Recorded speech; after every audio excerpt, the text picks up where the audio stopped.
مساء الخير يا حلوين، انا اسفه جدا. انا عارفه ان انا اتاخرت عليكم بالفيديو ده، بس بجد والله كنت مشغوله قوي. وبصراحه يعني ايه، كنت بقول لا خلاص كفايه كده التجهيزات دي كلها، يعني ممكن يملوا منها. بس قلت لا، طب ممكن افيدكم بحاجه. يلا نتوكل على الله ونعمل الفيديو الجميل ده.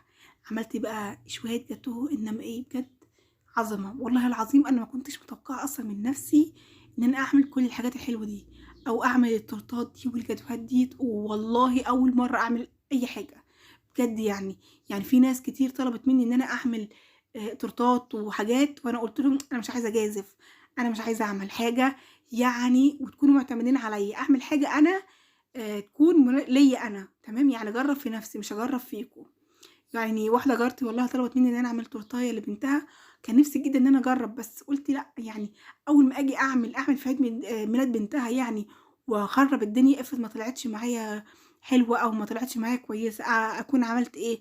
ببص شغلها على الفاضي وكسرت فرحتها. لا خلاص، انا هبدا بقى ان انا ايه، هتوكل على الله واعمل بقى انا في عيد ميلاد بنتي. بجد والله أنا كنت مبهورة أصلًا بالسفرة، كنت مبهورة بكل حاجة، كل حاجة طلعت ما شاء الله عليها بجد. يعني جايبينها من أحلى وأفخم المكان، ما كنتش متوقعة كده من نفسي. يعني بجد يا جماعة جمدوا قلبكم وتوكلوا على الله، يعني سيبوا كل حاجة على ربنا واعملوا اللي عليكم. بجد عملت شوية تورتات وشوية كب كيك وكمان جاتوه حلو جدًا جدًا. يعني الكل اللي هيسمع الفيديوهات من أول مرة ممكن تستفادوا، وحابين تعملوا اسمعوا فيديوهات كتير، اسمعوا فيديوهات كتير جدًا جدًا، يعني من كل لون ومن كل جهة، كل حاجة، خدوا خبرة. يعني اسمعوا كل النصايح والفيديو للآخر، ممكن تقول حاجة أو نصيحة تفيدكم جدًا، يعني بجد. أنا معايا هنا نُص كيلو من دقيق الإسبونج العادي، الشوكولاتة سوري، ده دقيق إسبونج شوكولاتة عملته سهل جدًا جدًا. يعني نُص كيلو دقيق الإسبونج الشوكولاتة أو الفانيليا، عليه 6 بيضات، نص كوباية من المَيّة، بس كده. والفانيليا بتاعتنا خفقتهم كويس جدًا يعني لحد ما الحجم بتاعهم يتضاعف. طبعًا مولعة الفرن قبليها وفي الصينية، وحطيتهم بقى في صينية ألمونيا، وطبعًا حطيت من تحت ورقة زبدة. بجد يا جماعة ودخلتها الفرن وطلعتها. لو عايزين تشوفوا الطريقة بالتفصيل هاسيب لكم بإذن الله مقادير أو لينك الفيديو بتاع تورتة الفراولة وتورتة الشوكولاتة في صندوق الوصف، فيها كل حاجة بالتفصيل. بس أنا بصراحة قُلت لأ، ده الفيديو مطوِّل جدًا، فأنا إيه، حبيت إن أنا أختصر لكم الفيديو وخلاص. أنا عملت معاكم قبل كده ال التورتات، يعني خلاص أنا سويتهم معاكم من الأول للآخر، فخلاص بقى مش هاطوّلها معاكم وهاعمل الجاتوه على طول، يعني هاختصر الوقت على قد ما أقدر. فدي طلّعتها تبرد خالص، شايفين ما شاء الله بجد تبارك الرحمن، يعني لا حول ولا قوة إلا بالله، يعني بجد طلعت معايا حلوة جدًا. طلّعتها وبعدين غطيتها، بردت. خلاص أنا كده تمام. قطّعتها بقى نُصّين، سواء بالسكينة بتاعتنا المشرشرة أو بالمنشار بتاعنا. الكريم شانتيه بتاعنا معايا ربع كيلو من الكريم شانتيه، ضفت عليهم حوالي 3 معالق كبار من الباستر كريم، ومعلقتين كبار من الكاكاو الخام. وطبعًا الكريم شانتيه بتاعتي كان خام، تمام؟ الكريم شانتيه كان خام مش عليه أي سكر، يعني مش مُحلّى. وضفت عليه سكر باودر، وضفت عليه كمان حاجة اسمها باستر كريم.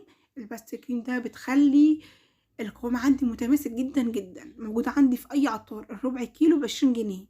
طبعًا المَيّة المتلجة، كوبين من المَيّة المتلجة أو كوب ونُص. ضفت كل المكونات بتاعتنا بقى، هابدأ إن أنا أخفق الكريمة خفق يا جماعة مش قادرة أقول لكم جامد جدًا. يعني مش هابطّل خَف لحد ما الكريمة لو مسكت حتى البولة بتاعتي وقلبتها كده، الكريمة بتاعتي ما تُقعش خالص وتكون متماسكة من البولة. ما نستعجلش بالخفق بتاع الكريم شانتيه، لازم يكون متماسك وجميل جدًا. شايفين؟ هو ده القوام الحلو أوي أو القوام المناسب. جبت بقى طبقة، طبعًا النُص كيلو ما شاء الله كان كبير، طبعًا أنا مش عندي صاج فعملته في الصينية بتاعتنا الألمونيا. هارُشّه أول حاجة بالسيرم بتاعي، هاسقيه بالسيرم بتاعي. السيرم بتاعي ممكن لو شربات خفيف من بتاع الكنافة أو الجلاش يكون خفيف جدًا، أو بشوية مَيّة وسكر كده، ونعمل الحركة دي بالفرشة بتاعتي، وهابدأ إن أنا أسقيه الكيكة بتاعتي. أصلًا الكيكة بتاعتي طرية، مش كانت محتاجة أصلًا إن أنا إيه، أسقيها. بس بجد السقية دي أو الخطوة دي بتخلّي الكريمة كمان متماسكة على الجاتوه يعني او على الكيكة، بتخليها اكتر تماسك كده وجميلة. شايفين؟ دي كانت بقى الكريم هي ايه الجاتولاتة. وزعته كويس جدا وزعت كل الكمية الكريمة بتاعتي حلو قوي على ايه، على الجاتو بتاعي. خلاص بقى انا هبدأ ان انا اوزع كل الكمية واسويها. يعني بصراحة مش لازم بقى نخليها على المسطرة، دي هتكون في النص او هتكون الحشوة بتاعتنا، فيعني مش هتكون الوش بتاعنا، فعادي يعني هنحاول بس ان احنا ايه نوزعه على قد ما نقدر. وكمان موجود عندي صوص شوكولاتة بقى، ان انا هبدأ ان انا ايه هضيفه كمان في الحشوة بتاعتي، وهبدأ ان انا اوزعه. بصوا يا جماعة، زي ما قلت لكم انا عايزة اكل طعم يعني كده. انا هداري اصلا وهحط عليه كمان الطبقة التانية من الكيكة بتاعتي. تمام. فخلاص انا بقى مش لازم بقى ايه ان انا اعمله بالظبط بالمسطرة واخليها بقى ايه يعني ايه حلوة جدا في النص كده كده، ما احنا مش شايفينها اصلا. انا عايزة اكل طعم، يكون حاجة طعمها حلو. خلاص ضفت السيرم بتاعي، هبدأ بقى ان انا اضيف كمان لكريم شانتيه. طبعا لازم السيرم اضيفه على كل اجزاء الكيكة بتاعتي، بحيث انها تكون طرية، وكمان بتخلي الكريم شانتيه اكتر يعني تلزق اكتر في الكيك بتاعي. ضفت بقى طبقة الكريمة، هي دي بقى الطبقة اللي انا عايزاها تكون مسطرة. يعني هي دي هتكون طبقة الوش. في ناس ممكن تعمل الجاتو بتاعنا 3 طبقات، بس بجد انا عاملاها طبقتين بس، طبقتين محترمين جدا. حشوة الكريمة ما شاء الله كبيرة، صوص الشوكولاتة كمان كتير، طعمها حلو قوي. فهبدأ بقى ان انا اضيف ايه الكريمة بتاعتي واسويها كويس قوي. هضيف كمية كبيرة. خلاص ضفت الكمية، هحطها في التلاجة تقعد معايا فترة حلوة قوي في التلاجة. تمام. وتكون متماسكة بقى بالميزان بتاعي. هحاول بقى ان انا اوزن الشوكولاته، هعمل صوص بقى الشوكولاته اللي على الوش، فده صوص شوكولاته او الجناش بتاعي يكون حلو. فهعمل ايه زي مقاس، زي يعني كمية او وزن الشوكولاتة بتاعتي الخام المبشورة، هتكون اضيف عليها كمان كريمة خفق الحلويات تكون كمان نفس الكمية. يعني لو حطيت 130 جرام من الشوكولاتة، هضيف عليها كمان 130 جرام من الكريمة بتاعتي، واحطهم على النار. انا عايزاهم يختلطوا ويسيحوا كده يعني. تمام. هيكون صوص شوكولاتة انت عاملاه اصلا، ده بيكون طعمه حلو قوي قوي. وبيكون كمان ممكن نعمل بيه جناش حلو وروزيتات كمان على شكل وردة كده، يعني لو سيبناهم كمان ممكن نتقل اكتر واكتر. هقلب الصوص بتاعنا كويس قوي، وبعدين بقى هسيبه يبرد تماما. انا عايزة القوام ده يكون بارد معايا خالص، بحيث ان هو لو كان سخن وضفت على الكريمة طبعا هيسيح لي الدنيا وهيبوظ الدنيا خالص. القوام بتاعي برد، وكمان لما القوام بيبرد بيتقل اكتر واكتر. يعني انت حتى لو دخلتيه في التلاجة هتلاقيه جامد جدا، هتلاقيه برد يعني برد خالص. يعني ممكن تعملي منه حاجات صغيرة وزيتات صغيرة او اشكال صغيرة. هبدأ بقى ان انا ايه اسويه كده كويس على يعني الصراحة كان المفروض ان انا اخليه كمان ايه ازود شوية من الكريمة. يعني الكريمة عندي كانت شوية، فحسيت ان القوام بقى تقيل عندي، يعني مش عرفت ان انا اخليها ايه متساوية قوي. هوزع كل الكمية بتاعتنا من الشوكولاتة كويس جدا على الطبقة، وبعدين هبدأ بقى ان انا ايه بقى اقطع الاطراف بتاعتي. حاول بقى ان انا اظبط الجاتو بتاعي على قد ما اقدر.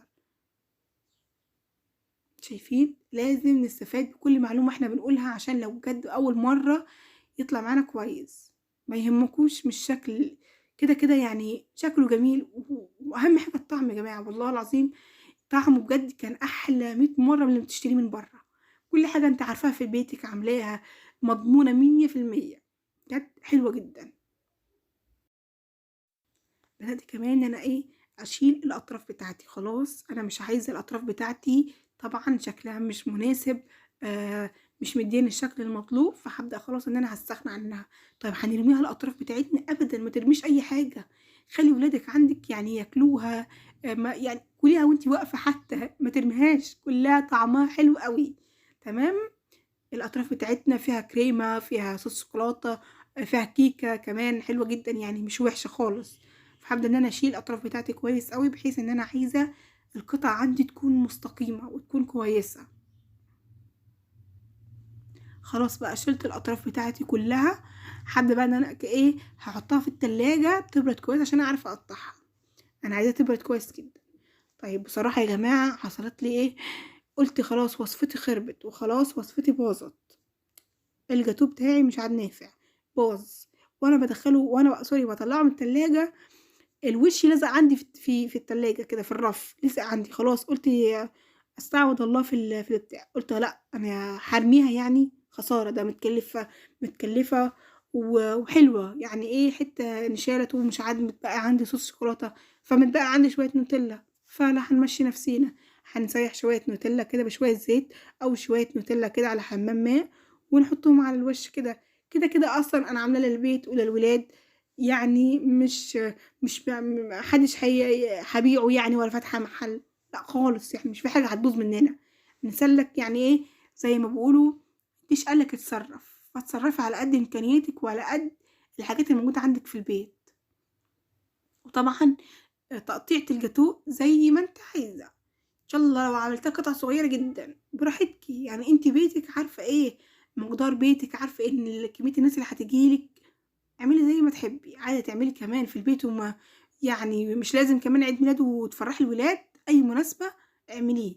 شوية كريمة عندي بشوكولاتة متبقيين، فهبدأ بقى ان انا ايه اعمل رزازات ورد كده صغيرة بالقمع بتاعي الموجود. وطبعا هبدأ ان انا اضيف عندي جايبة شوية اللي هو البسكوت اللي هو بنحط على الجاتوه ده من محل الحلواني، تمام، فهستخدمه. دي كانت الجاتوه اللي بالشوكولاته. هبدأ بقى نعمل الجاتوه اللي بالفانيليا.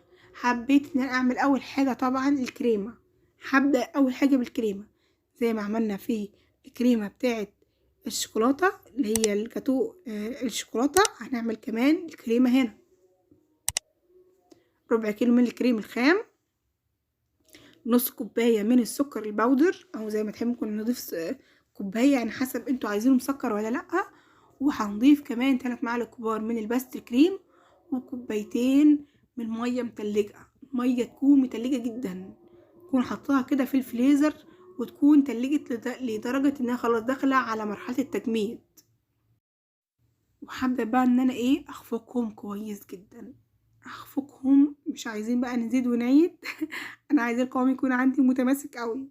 فهنبدأ بقى ايه نضرب وناخد وقتنا كده في الضرب لحد ما يكون القوام متماسك. شايفين الجمال؟ هو ده انا عايزة بقى القوام الجميل ده. خلاص بقى خلصنا ضرب، يلا نبدأ بقى على طول نجهز الجاتوه الفراولة بتاعنا او الجاتوه الجميل بتاعنا. طبعا ده الجاتوه اللي بالفانيليا، نص كيلو في صينية كبيرة ما شاء الله، بطنته زبدة، دخلت الفرن درجة حرارة 180 رفع وسط، قعد حوالي 40 دقيقة أو 45 دقيقة في الفرن. طلعته قطعته نصين أو قسمته نصين كده زي ما حضراتكم شايفين. هبدأ إن أنا أسقيه بخليط التسقية بتاعتي أو الشربات أو السيرم بتاعي أو شوية مية بسكر. خلاص اتعودنا والكلام قلنا كتير، فتمام هنعيد تاني. خلاص سقيناه بقى بالخليط بتاعي، نبدأ بقى نضيف الكريم شانتيه بتاعتي، هوزعه كويس قوي على طبقة الكيكة بتاعتي. هنوزع بقى الكريمة على كل أجزاء الكيكة ووزعها كويس، يعني كل جزء يكون مليان كويس جدا بالكريمة. هبدأ بقى ان انا اضيف قطع الفراولة اللي موجودة عندي، قطع صغيرة، مش موجود فراولة ممكن نضيف اي فاكهة موجودة عندنا احنا حابينها او الولاد عندنا بنحبها، تمام. طبعا معظم الولاد ما شاء الله بيحبوا الفراولة وموجود عندنا الفراولة الايام دي، فابدأ ان انا اقطعها قطع صغيرة وهبدأ ان انا اضيفها مباشرة على فوق الكريمة بتاعتي. ضفت بقى طبعا زي ما قلت لكم مثلا انا قسمت الكيكة بتاعتي لنصين، يعني في نص منه حاسة ان هو ايه يعني مايل شوية او متكسر شوية، فلا تمام هناخد الجزء الحلو ونضيفه على الوش على طول. هو ده هيكون الوش بتاعنا، يعني الطبقة اللي هي السليمة او المناسبة هي دي هتكون طبقة الوش بتاعتنا. سقيناه بقى خليط التسقية بتاعنا الموجود طبعا زي ما قلنا، وهبدأ ان انا اضيف كمان طبقة من الكريمة. هوزع كل طبقة الكريمة على طبقة الكيكة بتاعتنا، هوزعها كويس قوي قوي. انا وزعتها كويس وخليتها تكون مستقيمة خالص وتكون كده طرية وناعمة. فمعايا هنا كيس من صوص الفراولة الجاهز. بصراحة ده صوص فراولة جاهز طعمه حلو قوي ومش غالي على الاطلاق، يعني الكيس ما شاء الله بحوالي ب20 جنيه. يعني عمل معايا الكمية وفاض منه كتير قوي، يعني تحس ان اصلا ما حطيتش عليه غير معلقتين كبار. ضفت عليه صوص من فوق كده حابة بقى ان انا اساوي الجاتو بتاعي او الاطراف بتاعتي. وطبعا زي ما قلنا الاطراف دي بنشيلها، الولاد عندنا بياكلوها، احنا بناكلها، يعني هي بتكون حلوة جدا مش بنرميها، ممكن نستفاد بيها بحاجات تانية خالص. بقى ابدا ان انا اشيل بقى الاطراف بتاعتي او الاطراف بتاعتي كويس قوي، وهبدا بان انا اقطعها طبعا بالتقطيعه اللي انت تحبيها، تخينة رفيعة قصيرة زي ما انت تحبي. طبعا احنا زي ما قلنا بنعمل للبيت، يعني بنعمل حاجة احنا عايزينها ناكلها او البنات يحبوها. تمام. هي ما شاء الله طبعا دي كانت تخينة شوية او سميكة، فحبيت ان انا اعملها ايه، يعني طبقة قصيرة شوية. تمام. مش طبقة طويلة رفيعة، هي لا، هي طبقة قصيرة بس ما شاء الله تخينة شوية. هبدأ بقى ان انا اقطعها طبعا بالمقاس اللي انا عايزاه او اللي انت تحبيه زي ما تحبي.